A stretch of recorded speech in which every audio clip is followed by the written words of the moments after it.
I am here with Capri Anderson and her attorney, Keith Davidson. Thanks for coming in. Thank you, George. This morning. And these charges, Capri, that are in the complaint you expect to file in Los Angeles civil court today are pretty sensational.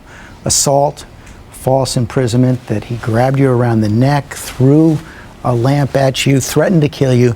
That can't have been what you expected when you thought you were going to dinner that night on October 25th. So tell us how this all came about. It was absolutely not what I expected, and the way it came about was that I received a phone call from my agent offering me an appearance, or if you will, an invitation to a dinner party, a paid appearance. And how much, $3,500? It was $3,500, yes. And I never expected that the night would unfold the way it did. But $3,500 to go to dinner, so you said yes to that, just dinner. Yes. And you went to Danielle, the restaurant here in New York. What happened at the dinner?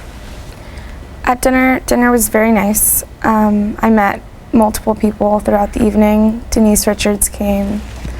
I spent most of my evening speaking with her, but it was an eventful evening. But you say in the complaint that over the course of the evening, Mr. Sheen started to drink a lot, drink heavily, and his behavior became more and more louder. He definitely was growing more intense as the night grew and went on. You know, it's hard to say, being that it was my first time hanging out with him, if that was normal of his everyday behavior or not. Using racial slurs? He seemed like a very egotistical So what was he person. saying?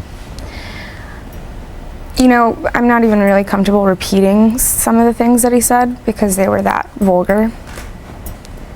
But something that everybody would recognize as a racial slur. Definitely. And then he goes on and continues to get up, go to the bathroom, come back several different times. And meanwhile, you're talking to Denise Richards, and at one point she says, "I'm just leaving. I didn't, quote, realize it was going to be a party of floozies." Is that what she said? She said something along those lines. She was definitely a little bit taken back by the whole evening, I'm sure. I don't think she expected to arrive, and I don't think she expected to be eating amongst all of the guests that she was eating amongst. But after she left, you all decided to go back to the hotel room with Mr. Sheen. Initially, we had plans to possibly attend a club or go out for further drinks. There was a large group of people.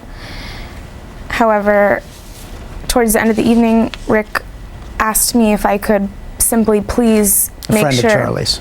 Yes, a friend of Charlie's. If I could simply please make sure that he gets up to his room and stays in there, because at this point he was fairly intoxicated.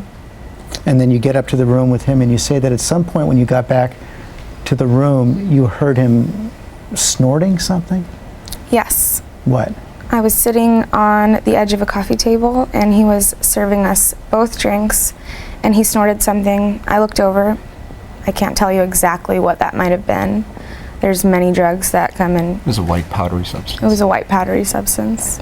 But you stay in the room, and at that point, he asks you for a massage. You start to give him a massage. He kisses you. All this continues to go on, correct? Yes. There was a little bit of romance, if you will. There was mild, you know, in the moment, a lot happened, but... But you were okay with being there? I was there willingly, yes, initially. And then you say here in the complaint he took your dress off. Yes. It's still okay. What went wrong? When I became really uncomfortable was when he put his hands around my neck. But at that point, things began to very rapidly kind of fall apart and just really get out of hand. So that was really when things started to go wrong, and when I felt like I was no longer in a good situation and that I should try my best to leave or get out of there. I started to resist, and as soon as I did that, he let off of me.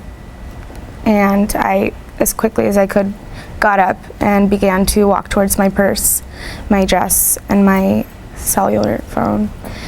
He started throwing things. He threw a lamp? He threw a lamp. That was the first thing he picked up. And he threw it across the room at me. And it was just... You also wrote he had a shiny object in his hand. You thought it was a knife? When he started throwing things, I became very shocked, scared, so I knew at that point the best thing to do would be to try and get myself into a safe place. I went for my cell phone, knowing that I couldn't really grab all of my things. And as I was looking at him taking my cell phone, I was in the midst of also turning around. I was going to go into the bathroom, and I saw him pick something up. I'm not sure if it was an envelope opener, maybe, a knife. I wasn't at that point paying so much attention as much as I was trying to. So you lock yourself in the bathroom and you called your girlfriend? I called a friend of mine, yes. Why not call the police? I was shocked. Didn't know really what to do. As you know, his attorneys say that one of the reasons that this sort of got out of control is that you expected to be paid for sex in that room, and that didn't happen. That's absolutely wrong. Absolutely wrong. Never discussed payment for sex with Charlie Sheen. There's absolutely no truth to that whatsoever. One of the figures that's been reported is $12,000. No, I was offered $3,500 to attend a dinner party, And which I was it. never paid at the end of all of this. You still haven't been paid for that appearance. How did you expect to be paid for that, by the way? I figured my agent would take care of it. But if Mr. Sheen's attorney says that you expected to be paid for sex, you're saying that is absolutely untrue. That is absolutely untrue, yes. And George, if that were true, that would make Mr. Sheen nothing more than a John. And I'm sure that No, but it would also say something about your client, of course. But that just wasn't the case at all. I mean, Miss Anderson, she was invited to go to, she wasn't invited to come to the hotel. She was invited to go to dinner, and that's where she went. That's where she met Mr. Sheen. That's where the night started. And unfortunately, that's not where the night for Miss Anderson ended. So you didn't call the police from the bathroom yet. Eventually, the police did get there after the hotel security guards came to the room as well. When the police came to you, as you said on your website there, you told them you were fine. In the moment, they were asking if I had any significant injuries, which I replied to, I was fine. I was very shaken up in that moment, but the majority of what I told them was that I just wanted to go home. But according to your report now, he had his hands around your neck, he threw a lamp at you, he threatened to kill you. You don't tell that to the police? I didn't speak to them much at all. I was very shaken up. I was crying. I was embarrassed that I was in my underwear when they came in initially. The first cop wasn't very nice. I found him to be very condescending. The second officer handed me a robe. It was just a very awkward moment. I was just relieved at that point that there was somebody else there and that I knew then I could go home. But now we're about a month later and you're filing this complaint in civil court. If Charlie Sheen did this all to you, why not go to the police now? Why not file a criminal complaint? Well, George, Miss Anderson, she's a victim of abuse at the hands of a very rich and powerful man.